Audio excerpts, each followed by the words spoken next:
गुरुर्ब्रह्मा गुरुर्विष्णू गुरुर्देव महेश्वरा गुरुः साक्षात् परब्रह्म तस्मै श्री गुरवे नमः.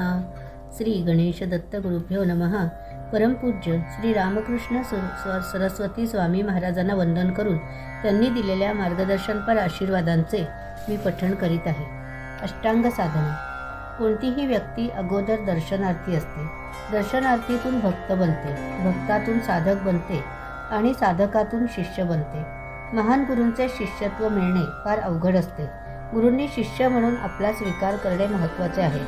योग्य गुरूंकडून योग्य मार्गदर्शन मिळाल्यानंतरच भक्ताची प्रगती होत असते. जशी पात्रता अधिक वाढेल तशी देवांची कृपा अधिक लवकर होईल हे साधे गणित आहे.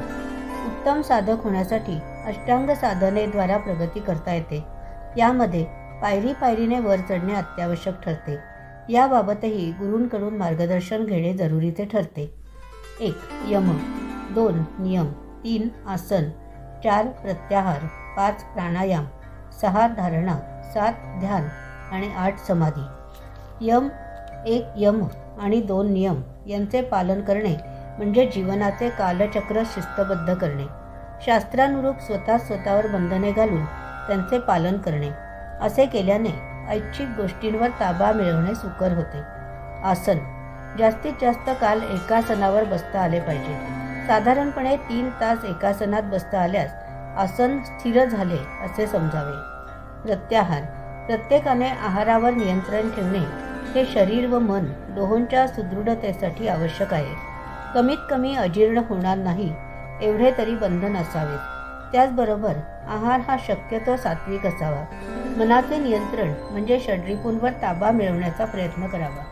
प्राणायाम म्हणजे श्वासावर नियंत्रण असणे. यात अनैच्छिक स्नायूंवर ताबा मिळवण्यास सुरुवात होते. परंपरागत प्राणायाम पुढील प्रमाणे करतात. श्वास डाव्या नाकपुडीने 4 आकडे म्हणेपर्यंत वर घ्यावा. 16 आकडे म्हणेपर्यंत तो तसाच ठेवावा व नंतर 8 आकडे म्हणेपर्यंत उजव्या नाकपुडीने बाहेर सोडावा. नंतर हीच कृती उलट प्रकारे करावी. प्राणायाम केल्याने रक्तदाबाचा विकार होत नाही व मन शांत होण्यास मदत होते. धारणा म्हणजे विचार करणे किंवा मनाची तयारी करणे. ही तयारी पुढील पायऱ्यांसाठी असते. ध्यान म्हणजे चित्त एकाग्र करणे. चित्ताची एकाग्रता ही 2 गोष्टींकरता असते. त्यातील एक प्रकार म्हणजे भगवंताच्या सगुण स्वरूपाचे ध्यान करणे. गुरुमूर्तीचेही ध्यान करता येते.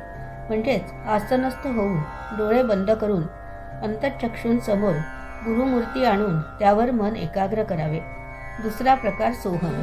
श्वास आत घेताना आवाजावर लक्ष केंद्रित केल्यास सो असा आवाज येतो व श्वास सोडताना हम असा आवाज येतो. श्वासावर लक्ष ठेवून निर्गुण निराकारावर ध्यान केंद्रित करावे. प्रथम सगुण स्वरूपाचे ध्यान करत गुरु आज्ञेने हळूहळू निर्गुण निराकाराकडे जावे. समाधी म्हणजे स्थिर होणे. समाधी अवस्थेत प्रज्ञा जागृती होते. ही एक ईश्वर दर्शनाची स्थिती आहे.